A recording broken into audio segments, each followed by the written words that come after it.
Hello दोस्तों, ये video मैं हिंदी में बनाऊंगा ताकि ज़्यादा से ज़्यादा इंडियन प्लेयर्स तक पहुंच सके। और मेरे कुछ दोस्त जो हिंदी नहीं बोलते उनके लिए इंग्लिश में सबटाइटल्स रहेंगे। काउंटर स्ट्राइक एक ऐसी गेम जो इंडिया की पहली मल्टीप्लेयर गेमिंग वेव का एक अहम हिस्सा थी। जिससे पहले मल्टीप्लेयर गेमिंग बस वीडियो गेम की दुकान पर टेकन या घर पर कॉन्ट्रा मारियो खेलने तक ही सीमित थी। इस गेम ने मेरी तरह न जाने कितने लोगों को आपस में मिलाया, कितने दोस्त बनाए हमने, जिनमें से शायद बहुत से लोगों की हमें शक्ल भी नहीं पता।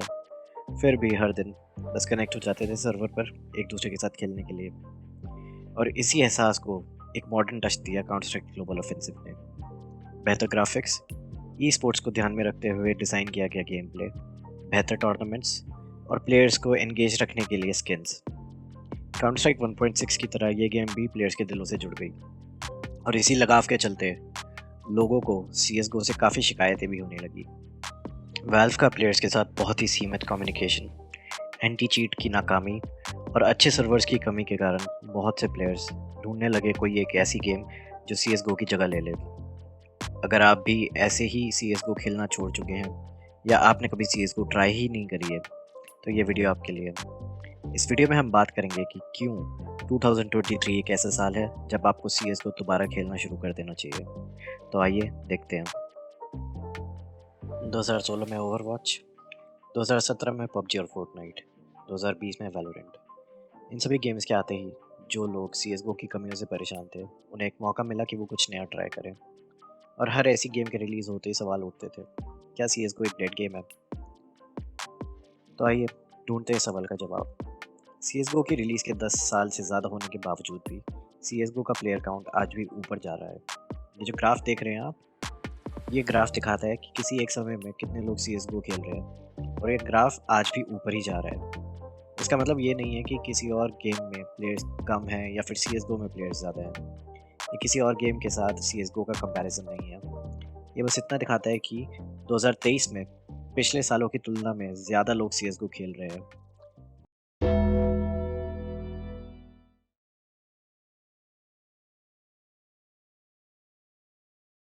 तो गेम तो डेड नहीं है।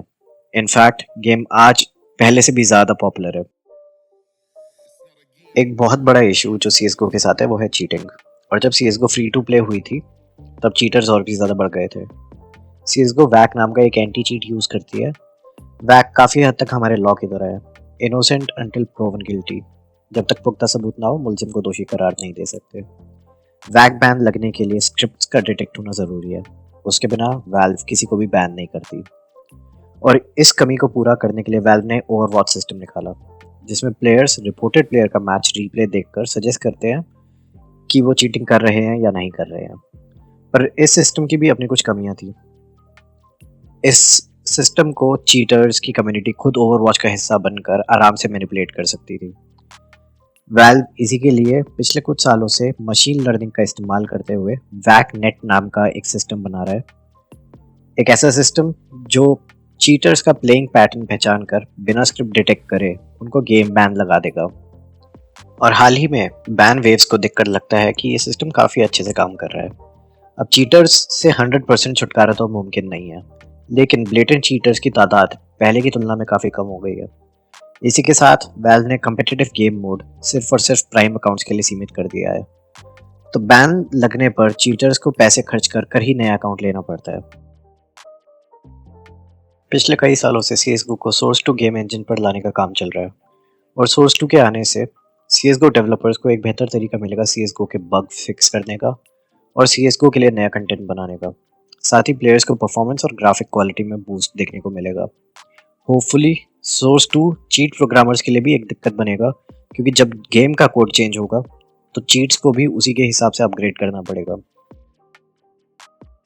इंडिया की ई स्पोर्ट्स ऑर्गेनाइजेशन एक बार फिर CSGO में इंटरेस्ट दिखाना शुरू कर रही हैं। स्काई ई स्पोर्ट्स लगातार CSGO के लिए इवेंट्स ऑर्गेनाइज कर रहे हैं, जैसे AMD sky e sports championship और WD ब्लैक कप। यहाँ तक कि दिसंबर 2022 में स्काई ई स्पोर्ट्स ने मुंबई में स्ट्रीमर शोडाउन लैन इवेंट भी ऑर्गेनाइज करा, जहाँ इंडिया के मशहूर स्ट्रीमर्स की 3 टीम्स ने आपस में मुकाबला करा। इस इवेंट को स्टेडियम और ऑनलाइन स्ट्रीम्स दोनों जगह काफ़ी सारे लोगों ने लाइव देखा। इसी के साथ छोटी ऑर्गेनाइजेशंस भी अपने लेवल पर टूर्नामेंट्स ऑर्गेनाइज कर रही हैं, जैसे legends of tomorrow gaming tournament, जिसमें हर स्किल लेवल के प्लेयर हिस्सा ले सकते हैं। CSGO में हर थोड़े समय के बाद न्यू मैप्स, न्यू स्किन्स और न्यू ऑपरेशन ऐड किए जाते हैं। वैल्व का स्टीम वर्कशॉप एक ऐसा प्लेटफॉर्म है जहां आम प्लेयर्स खुद से मैप्स और स्किन्स बनाकर सबमिट कर सकते हैं, और अगर उनका सबमिशन वैल्व को पसंद आता है तो वो उसे ऑफिशियली भी गेम में डाल सकते हैं। इसके चलते वैल्व को कभी भी कंटेंट की कमी नहीं होती। वैल्व जब चाहे लाखों न्यू मैप्स और स्किन्स में से कंटेंट उठाकर गेम में डाल सकता है। लेकिन आपको वैल्व की वेट करने की जरूरत नहीं है अपना फेवरेट मैप खेलने के लिए। आप खुद उस मैप के पेज पर जा सकते हैं और सब्सक्राइब का बटन दबाकर अपने दोस्तों के साथ खेल सकते हैं। इस फ्लेक्सिबिलिटी की वजह से इतने सारे अलग अलग गेम मोड्स आप खेल सकते हैं, जैसे सर्फिंग, कोऑप मिशंस,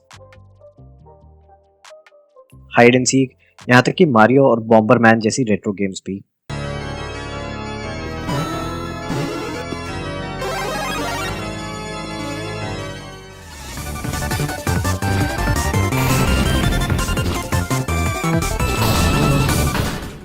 इन सभी मैप्स के लिंक्स आपको डिस्क्रिप्शन में मिल जाएंगे। और ये बस यहाँ तक सीमित नहीं है, वर्कशॉप पर आपको इंडिया से रिलेटेड कंटेंट भी मिलेगा। वैल्व ने 2014 में ब्रावो ऑपरेशन रिलीज करा था, जिसमें एक मैप था ग्वालियर। ग्वालियर जिसे FM पोन और किकेट ने बनाया है, वही FM पोन जिसने कैश, सेंटरिनी, सीजन्स जैसे मैप पर भी काम किया है। ये मैप भी आप वर्कशॉप पे जाके सब्सक्राइब कर सकते हैं। इसी के साथ एक और मैप है जो कि बनारस पे बेस्ड है, जिसके बारे में मैंने अपनी पिछली वीडियो में भी बात करी थी, जिसका नाम है धर्मा। ये मैप हाल ही में मैप कोर फेसिट हब पर था, और इस मैप के साथ के जो बाकी मैप्स थे जैसे टस्कन, बायोम, बसॉल्ट, लगाए, बोयार्ड, कैस्केड और कैलावेरा, वो मैप्स ऑलरेडी गेम में ऐड भी हो चुके हैं। तो चांसेस आर कि ये मैप भी गेम में ऐड हो जाएगा। आप इसे अभी ट्राई कर सकते हैं इसके वर्कशॉप पेज पे जाकर, सब्सक्राइब का बटन दबाकर, और आप इसे अपना लाइक देकर सपोर्ट भी कर सकते हैं ताकि वैल्व इसे जल्द से जल्द गेम में ऐड करे। मेरी नज़र में ये 5 रीजंस काफ़ी हैं CSGO को वापस ट्राई करने के लिए। उम्मीद है आप में से कुछ लोगों से मैं मिलूंगा किसी रैंडम मैच में जब हम खेलेंगे Counter Strike, the game that never dies.